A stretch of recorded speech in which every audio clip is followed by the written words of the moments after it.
tātou tāpo i atu i le atua.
Iai lātou i le mea tasi. Ua whina i le tutalo i le loto e tasi. Ma ua whātaritale i le whaamanaina e le anganga pa ia. E atia e le ka le sia ke riso. Tātou tutalo. I lingi mai alo wangang sa. Ina ia whaamanaina ai le tāpo inga lau whanau i le nei tai au. Ua mātou te tāla pui o lo whale te tālo ma lo mao te tāpua i. Ua mātou whale mai mātou te vivi i masi ia e le tāpua inga i lau whi. Mātou whātaritale ni ngā ruenga mana lo lava ngā ngsa. Nā te ngā lue ina o mātou tangata tāpua i le nei tai au. Ina ia whaia i le nei tāpua inga i le anganga ma le whamaoni. Ina ia i watu mea umalawa mātou te whaia i le whaasilisili ina o lovi inga. Lo mātou te mālo whae, mātou te tautino i lau whio i mātou o se whanau e se mā ngā salape i o ruma. Mātou la ngona pea lo mātou whatau waa. A wawa le tusa ona mātou whatino. Ma lau sila whangapa ia i mātou a mātou ia i le nei o langa. Ma te lava o māsiasi e whaafisanga i ma lau whio. O no mātou whale tonu mo mātou se. Wa mātou whaia i aso te itasi o le nei o langa. Lea wo mātou whaamawa lalo ai ma whātu ese i ono māu. Ta mālo whaiai se e te lia mai le whātu esenga lau whanau. Wa mātou mua i awhi ane i lau whio. Se e whaamangalo mātou se. I le toto tāua Jesu ke riso le toto le lenga na malingi i lunga o le sātauro. E whaamangalo ai ang sala le tangata. O mātou langona o mātou roto o salamo. Ma ia whaabanoina o mātou tangata e whai maru e te whio tūmawai. Ma ia mātou sāwa wali whātasi ma lau o whio i le ola nei o i le whaabavau. I lau lava suafa Jesu a o mātou li ma lo mātou whaola. O mātou wole ma wala au atuai. Amene. Tātou pese le pese se lau iwa sifuru. Se lau iwa sifuru pese tātou te pese ai.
tātou I whamatutalo I le atua. Le atua tau tasi pa iai la ufio lo mātou tamā. Le atua le tamā, le atua le alo, ma le atua le angangasa. La ufio le alofa muti vale o le alofa tunoa. La ufio le o lo sili o na lata ia I mātou I taimi maso uma o lo mātou ola. Wai mātou iai le nei tae ao la mātou tāpua inga. Mātou te vivi ma sulai le anga le lei ma le alofa o la ufio. A wāpea mātou mafofau. La mātou malanga I le nā vai aso o tōna iatu. La mātou la ngona leo la mātou roto whawhitai la ufio. La mātou siia e ai la mātou vi inga ma la mātou whamanu. A wāna le se noa la ufio na ia I mātou. Se manu wāwhitua la wina I mātou nisi o whalavelave e tuku whāpua sei. Ai whawhitai le atua lo mātou tama. Mātou iai whātasi le nei tae au. O la mātou tāpua inga e māsani ai. E oina mātou leo whātasi ma lau au auna ta mātou ina ma le tina. Se vaenga o le nei ka le sion o le usu ngā whono. O mātou le ngona pēr le anganga o le whāwhitai. A wā mātou tali tonu o lo o manuia I lātou whātasi ma le pūlenga. O le mtanga aruenga ma le ka le sia. A o iai I lātou le lau mua I mārua o no whontanga. Whāwhitai le ola ma le mālosi wa mātou maua. Manuia ai lau I ka le sia ia fua mai. I ta māmatina mātua se ia ho lava ia mātou whānau. Ni whenga iai o whiau matiute. Whāwhitai la ufio I lo wanga le lei. O lau puipuinga ma lau leo leonga sa whenga iai I lātou. Wa o ngā le whanau o mātou a inga taitasi I mātou te whafo I le viinga I la uwhi. A wāu mania I mātou umatai tō tasi. O lei se tala whanua noa e mātou te whalonga ina I tonu o la mātou I kālesia ma le ainga lotu. Whawhitai wai umare manuia I le anso na mawai. I wha moe o le kālesia le wha uina. O lau au whai ngā ruenga whai whi au ma wharitua wha sauni mo le whi au ma le ngā ruenga. Mātou wāwa ai atu fōi I teknolosi whanei o na pō. A whenga iai la mātou ātali talamataki ma vātu. Tasio I lātou wha popoina mo le wha moe moe. Wha āto toa ina mo le wala awina e whai ma whai whiau o le kānisia. Wha whitai la ufio o no le wha moe moe o tunu. Ai mese o lau o auna ta mātou ina ma le tina ma le kānisia ma le tau mwhainga ina I wha o le wha alo alo. O le wha alinga o le anganga wha whitai. Ono le atali o mawhai o na whātaunu ina le wha moe moe. Tāpua I lau I kālesia o tāpua I fōi ainga na lua o lau o auna ma le whalitua. Whāwhitai o leo wai ma le manuia. A mai le whaingo fia le ana sa savalia. Ma le wha moe moe na ia whātaunu ina. Le tusa ma fuafuanga le kālesia. Ia whāwhitai le atua o mātou te maa. Whāwhitai o le savalinga ma le mātou wholaunga. O lo manuia I mātou uma manuia lau I kālesia. Mātou tali tonu e whāpena fui o na manuia o mātou ainga I so se mea, I so se vaenga o le nei atunu. Ai mese foi o le nei lalalangi ma lo mātou watunu pele o Samoa. Whāwhitai le atua lo mātou tamā o na o whionga o le a mātou whaitau iai. O le whasinoala ina I mawhai o na mātou whaitau ma mala malama I lo whina ngalo. whawhitai foi o no le usumsunga le nganga pa ia. Ai mese o le fiso swani a lau lava ngang sa. E tauto lua ia i mātou a mātou iai ni nei o langa ma le nei soi fuanga.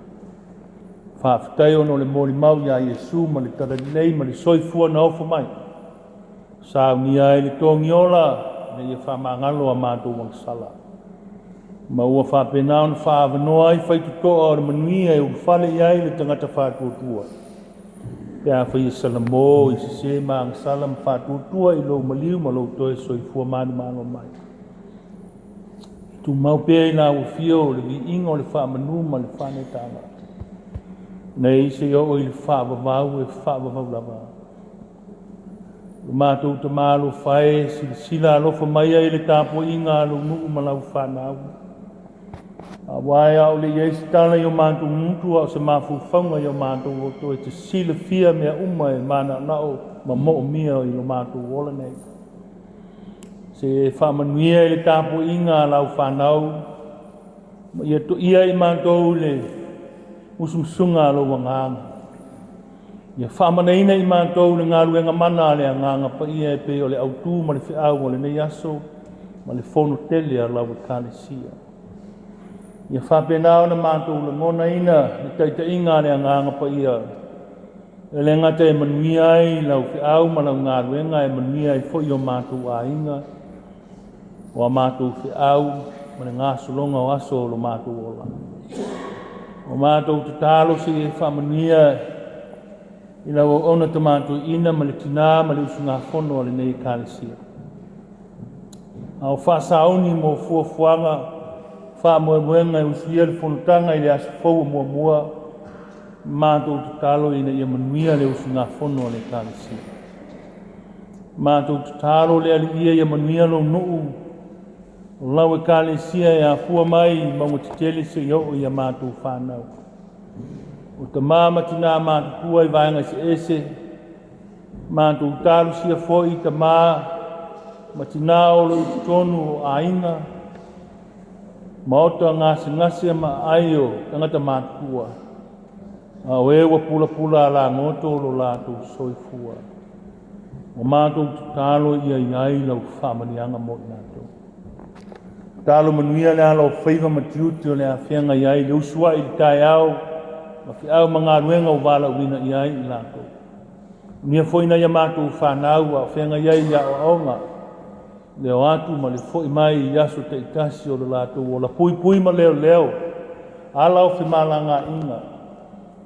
Ave ese whalavelave e ono a whea ai le malanga.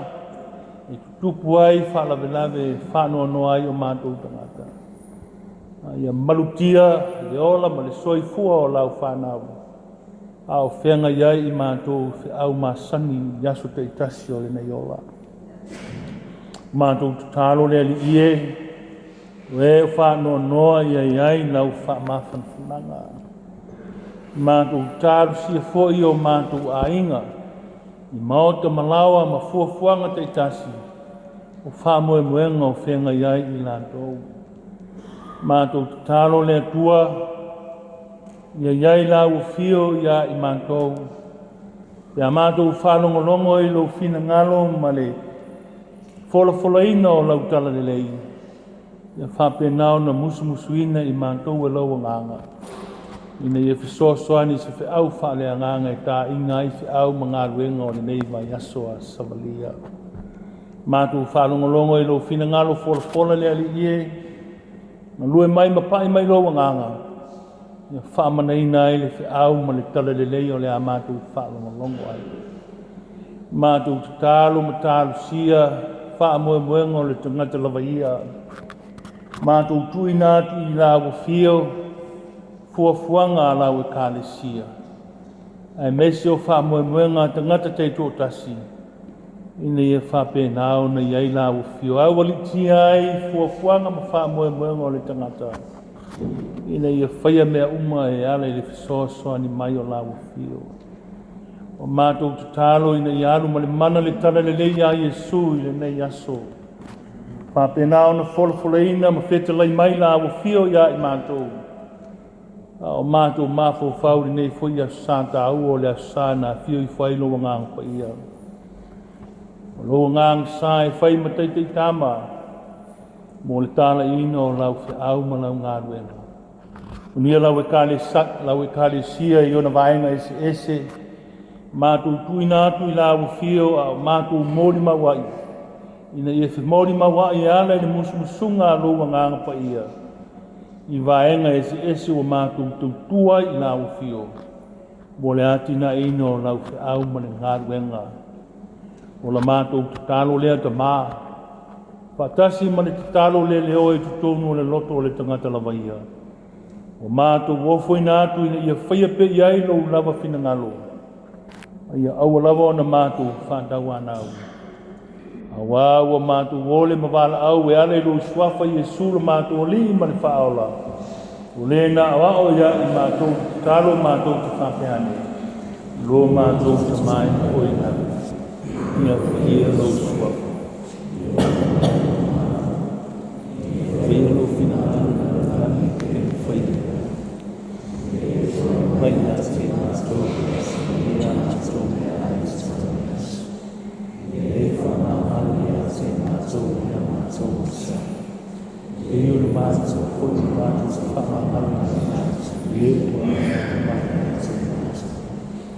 Au foi te te ina I mātou whasosa. E na mea ia mātou aile. Wai o mātou. Mātou I mai whāpau. Amen. Ia tātou tāpou atu alu ia una tātou tātou.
ina ia whamāmaruina ia ni sama o mata o mātu. Mātu whio fui nātu nei tupe. Pātasi mai mātu a o toi tātu o lau e hau o mātu. I e tahia mai, e whamamia o whapaia I whoaki mō mātu o mātu. Pāo mai o se auane atu e hei lau hau o mātu. Mō loura o i, mō loura swafa Yesu o mātu o le mātu o.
le whaitaunga o le tuspa ea. Tus whiwhilia mo tātou le nei tai au ngā luenga o mtaupu mua mua. E amata le whaitau mai le whaiupu i sifurma le lua tātou te whaitau whiawawai e whangata le whaiupu e lua sifurma le ono. Ngā luenga la wapostolo o lone uwai mtaupu. Tātou te whaitau whiawawai mai le whaiupu i sifurma le lua. Whangata le whaiupu e lua sifurma le ono. Tātou te whaitau whiawawai e te ona māsania. Whaafonga maia i nisi o a whionga pa ia anu tātou wale. Na lātou koe fwoi atu lea i Jerusalema na i le maunga i ngoi a oli. Le lata lea i Jerusalema, le savalinga o le sāpati o la bā.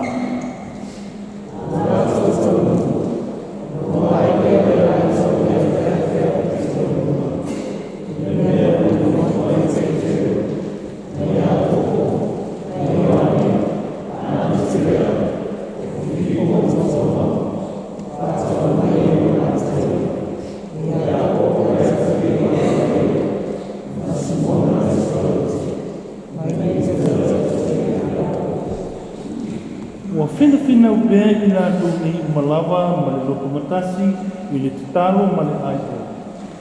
Ātoa mawhine ma Maria le tinao Iesu. Ātoa fo'i ma o nauso.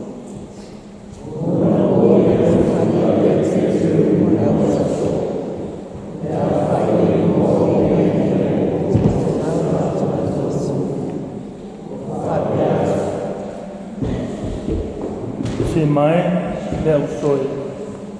O te tau o ni tongu o le netusi. Sa mo i te talai mai e lea ngāna pa ia i whonga o tā vita i a ita. Sa whai ma te ta i a te la tau e na po e i a Iesu.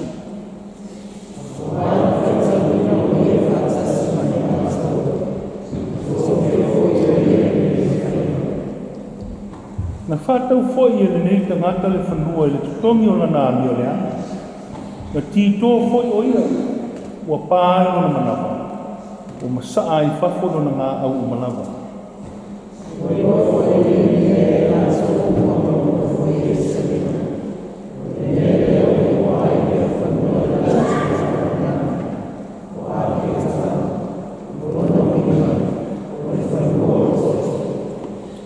Wau tusia i tusi o salamu, ia tu fua le mea ua nofo ai o ia.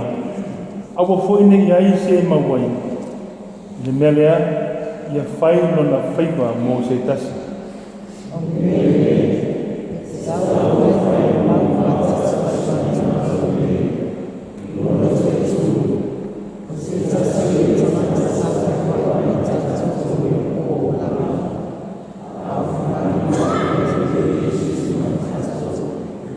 E a fua mai li papati songa Ioane. Ia o lava i aso na awena e o ia na ia te tātou. O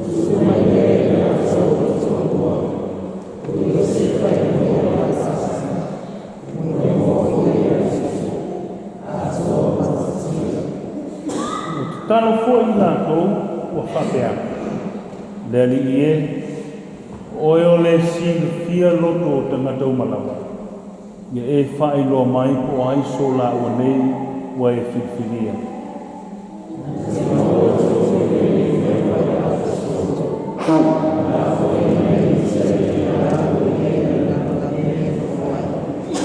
Mal whaiu koe luas ma le ono.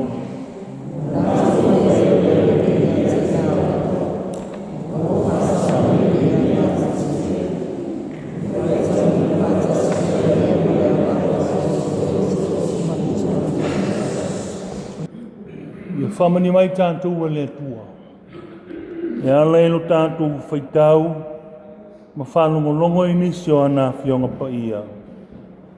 Mai atu mau atu pia i a te ia lona lava vi inga. Nei, ma se ia o i le whaavavau e whaavavau lava.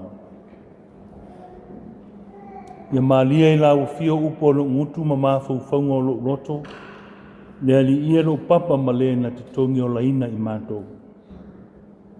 O le launga ele suafa mamalu o le atua le tamaa. Le atua le alo ma le atua le angang sae. Amene. Ua fina upea i la atu nei umalawa. Ma le loto ngatasi le tatalo ma le ai oi. A toa mawhawhine. Ma Maria le tinao Yesu. A toa fo i maona uso. Peu pa sifurwha. Fia whao ngā inga e whai mamatua o le launga i le nei tai au. O lo whaatulanga e le tātou tusi whai tawaso le au tū o le nei tai au. Na whaatasia umalawa. All work together. O le matua o le vai aso le nei. O lo whapea mai, au mai le tala le lei, ma tia e le kalesia. Bringing good news and building the church. Ya, o le au tu o lai whea ngai ma le whono tele le nei tausanga, tua awhe luas fun ma le wha. O lo iai se au tu whapea, wha manaina e lea nganga pa ia. Ea tia e le kalesia ke viso. O mawhauwhonga te tele e tōru o loo whea ngai i le nei aso. O le aso le nei, tasi le nei aso tā ua ma le whaitawinga o le kalesia. O le aso pe atu iai i le whaitaunga o le kālenga keusiano. O le aso na fio i whaile a nganga pa ia o le atua. Aso Pentekoso. Tau mawhai e whauwhausina ma whauwhaunga whaafai fie. Tāru sia ia mawhai o na whai ngofie. Ma malama ngofie ai. Tātou saulinga. Ina o tu whaatasi au tu i e tō. O le aso le nei ma le vai aso ma le au tu o le fontele. I se ma whauwhaunga whaale a nganga whaapea. Wa iai i la tau i le me tasi. Ua finau i le te talo i le loto e tasi. Ma ua whaatalitali e whaamana ina o le nganga pa ia. E ati ae le kale sia ke wiso. Sa iai le me tasi. Wa lato finau e ana i le te talo ma le loto e tasi. A o lato whaatalitali le ngā ruenga le nganga pa ia e whaamana nai i lato. E ati e ai le kālesia ke wiso. Ma whauwhaunga lea sai, ia Peteru ma i lato. A o whaasahuni e tā lai, le tala le lei le amatanga. Lea sāle nei e fitua ia sa. Taluona soe fua manu marolo tātou wali o Yesu mai le oti ma le tunga mau. Ai atu i le whaitaunga waso. Le aso le nei atoa i ai le 5 waso. Taluona toe tu Yesu. O lona winga o le opu Pentekoso. O le aso na toe soifua ai lo tātou wali o Yesu. O le aso na lilingi i fuai le nganga pa ia i lunga o le au soo. Ina wafi o ai o ia i le langa. O le upu Pentekoso o lona winga i le ngana e leni o le 5 aso. A o le 5 foi leo aso taluna whaamanatuina le Paseka.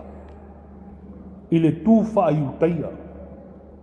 Ona so lea ma le whaamanatuina o leisi tau saminga tāua i le tū whaiutaia o le tau saminga o vai aso.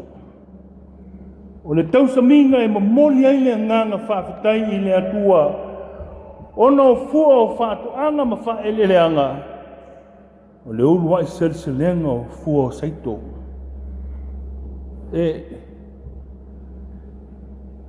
E lua tau saminga te tele ia o lo whaamanatuina i te mili nei. Whaamanatu leo Kirisiano. Awa le aso lea nā whio i fwai lea ngā paina. Ai whaamanatu i uteia le tau saminga le tau saminga o vai aso. o le lātou whaafitai le atua ono fua o whaatoanga. O urua I fua o le seito. Le alae whaamanatu pe a fua le ka lena whaakerusiano o le aso le nei e whaitau o le aso le Pentekoso. Le aso na awhio I whai le anganga pa ia e pei o na sau no I ailo tātou o le ilo na au so aua nei tu ua e o tau Ierusalema. Se ia o tau maua le mea alofa fua ai fua ina mai. O lea nganga pa ia o lea tua e whai mau tau fisosoani. Le whaamatala I ngā ruenga o mta upu e lu. Lea na mao whai le lalolangi o tangata sa tumu Yerusalema e whaamanatu le tau saminga o vai aso. Le whai mai tala. Whafu se ia. O na tā lili le leo tele mai le langi. I peise I o se matangi waangi tele mai. Ma ua tumu ai le whale sa rātou no nofo ai. A o le waaina winga ese. Whai mai o lau whiwa e peise I o afi o vai I lunga o le au so. Ma ua whaatu tumuina fo I rātou umai lea nganga pa ia. Wafu ai ona lātou tau tala I na ngana ese. E pe ona foa ina mai e lea nganga o le ngana I a te lātou. Sa ini sina manatu le ngā temi o le aso whanau leo le kālesia. Awa o leo wafi o ifo lea nganga pa ia ma ua wha mana ina le au apostolo lātou ke a mata le ngā ruenga fola. Ma moli mau I le tala le lei o le whaalotanga ia Iesu ke wiso le alii o le toetu. Peitai o le nei tai au. Lea ua whaata oto mai se au tū whalea nganga. Tātou te māwhau whau iai le nei vai aso tā. Ua mane nei whi aso. E le ngata o lana e ka le sio lo no pia I lona lau mua. Mo ana whono tanga e masani ai tau sanga teitasi. Au I tātou foi. Tātou o lo po le whala. Ma toi le muripapa o le tāpua inga. A walo whaiva lana e ka le sia I ana whono tanga. Whai mei wa iai I lātou le me tasi. Ua whindau I le talo I le loto e tasi. Ma ua whaataritali le whaamana ina e lea nganga pa ia. E atia iai le ka le sia te riso. E mai ina ua awenga I Iesu I le langi. O na lātou o mai lea I le. Afe a pitu a lunga. O lai ai Peteru ma le. Au apostolo po le au so. Ma ua lātou te talo ai se tau sa ili se sui o yuta le se kawa. Le mawhau ngā hao le sa ia Peteru ma I lātou uma. Ina ua ave o laina Iesu I langi. Le mei wa lātou whina pēa I le te talo ma le ai o yatu I le atua. O I lātou o whawhine sa iei ma le tina o Iesu mauso lo tātou wali I.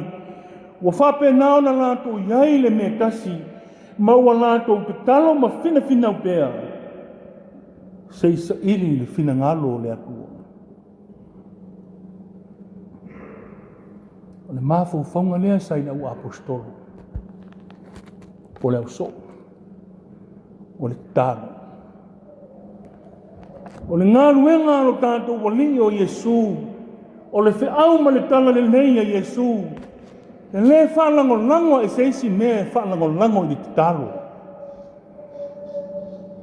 A lea to e paula le mea le whatali ai Peteru.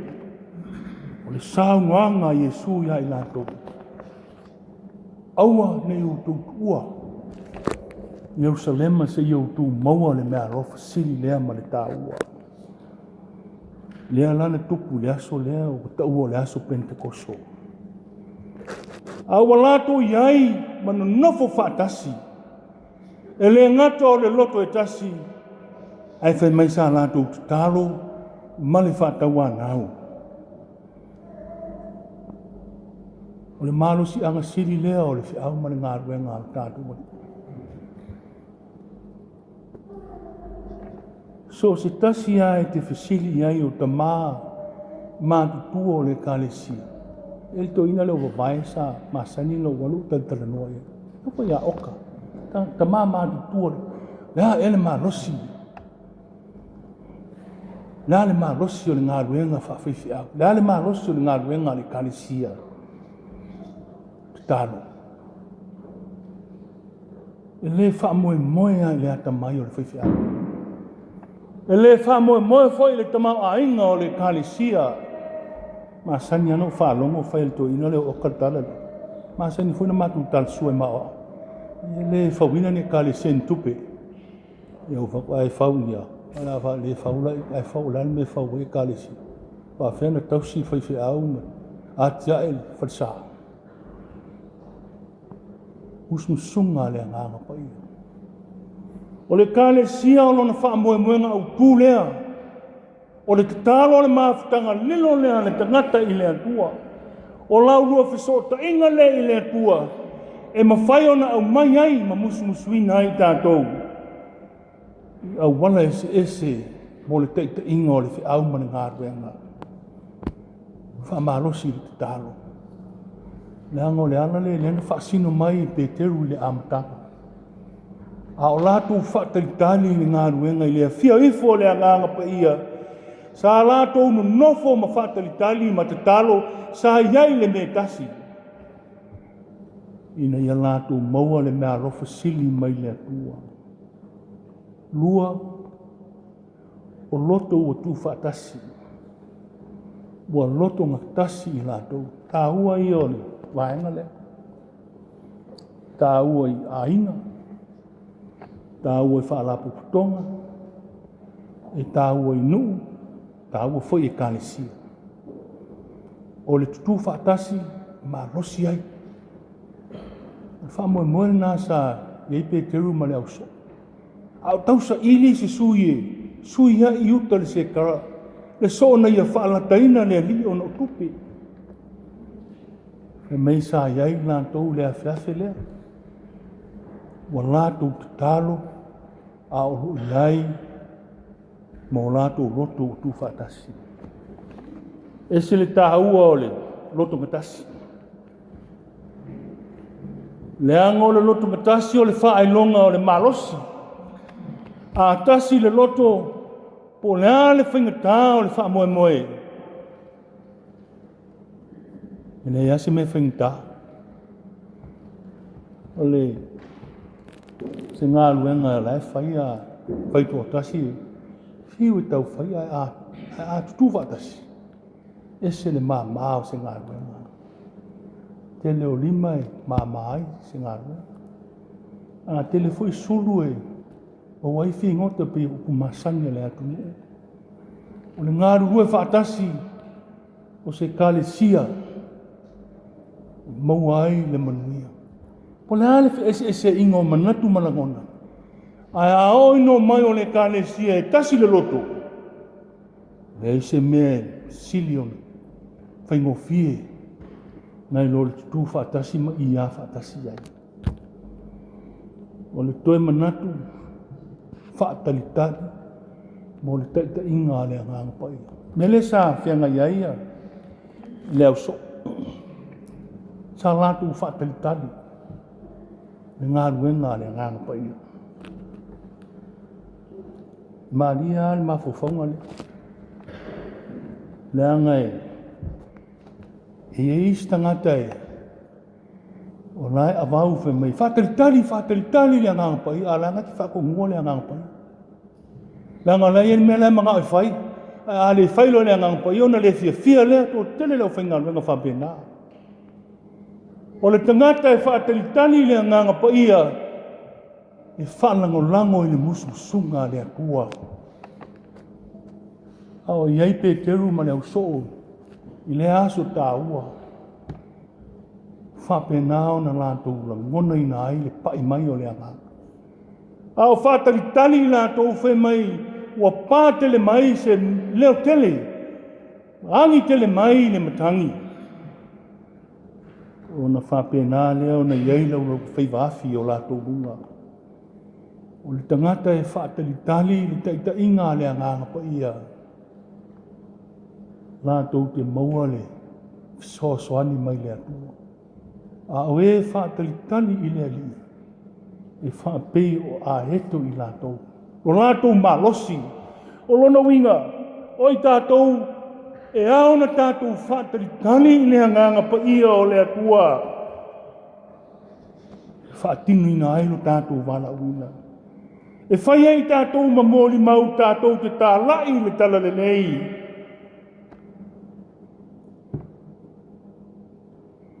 Ao le whi au tā ua le nā.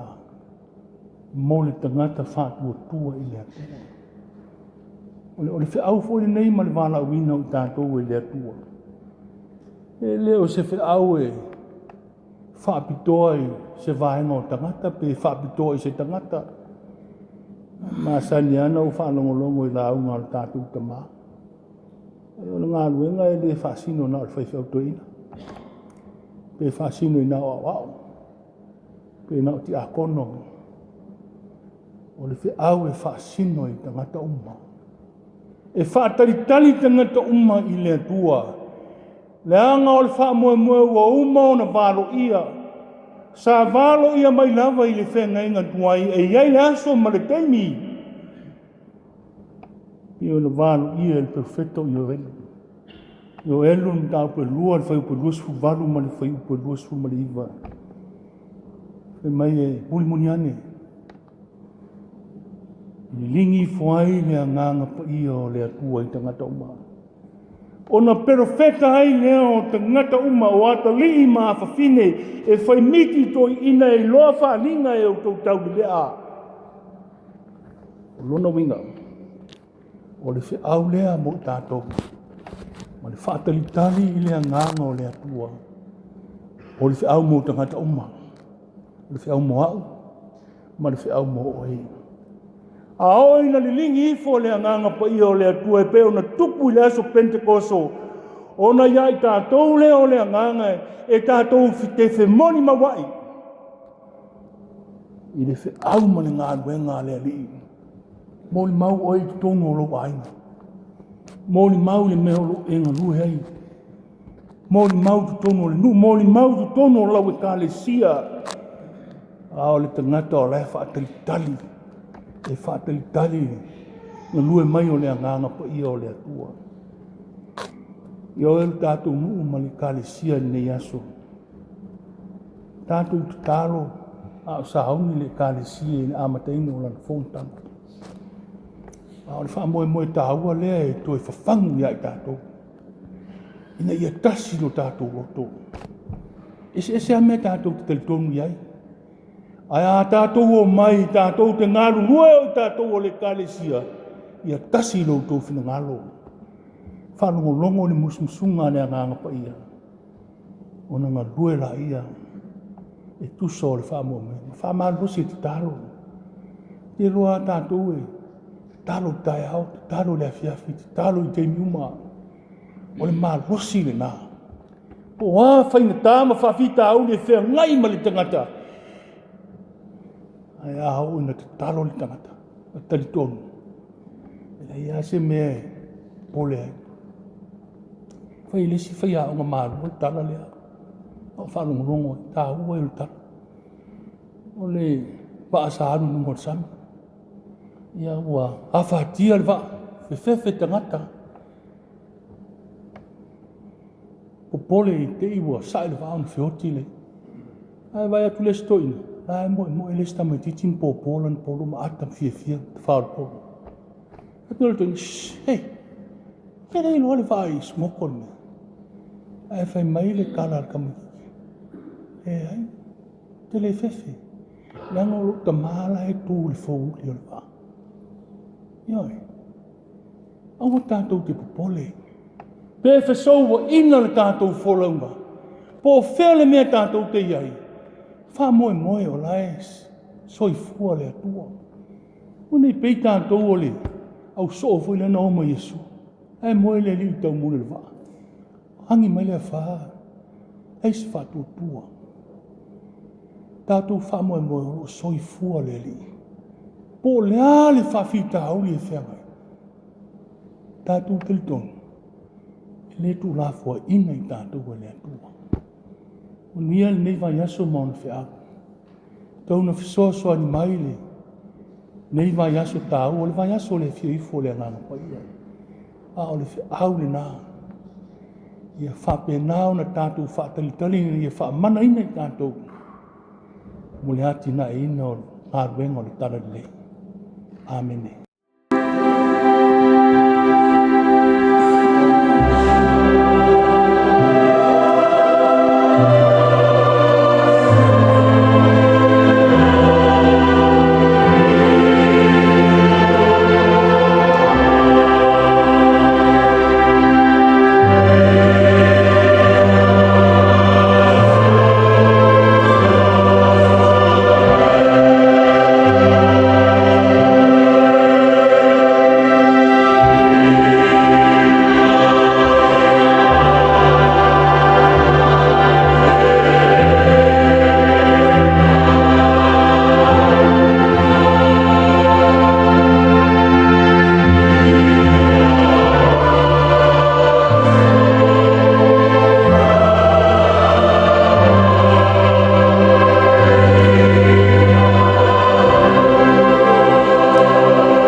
Pese todos.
whaaftaitere tātou kāresia le whaamalosi mai mo tātou tāpua inga nei tai au whaamalofu tātou nuule whaamalosi e tātou ngāruenga whai whaamalo whaaftai le tautua ia lei ase me maua o lo wafu ma lo soifua au auna o lo sila le atua i mea umalawa whaaftai lau whai pese te pese me se foi lau asafu ma te pese lau whai pese atua whaaftai mo vi ingo le atua ma via tele le atua i ngā ruenga ma le wālawina ma via whi au ma ngā ruenga le asavalia nei vai aso ia tātou whai uli te tālo le manuia ma le file mua la ua fio le atua le tamā le alo ma le agaga sa ia tu mau pea lea i o matou luga nei se o i le whaavavau e whaavavau lava.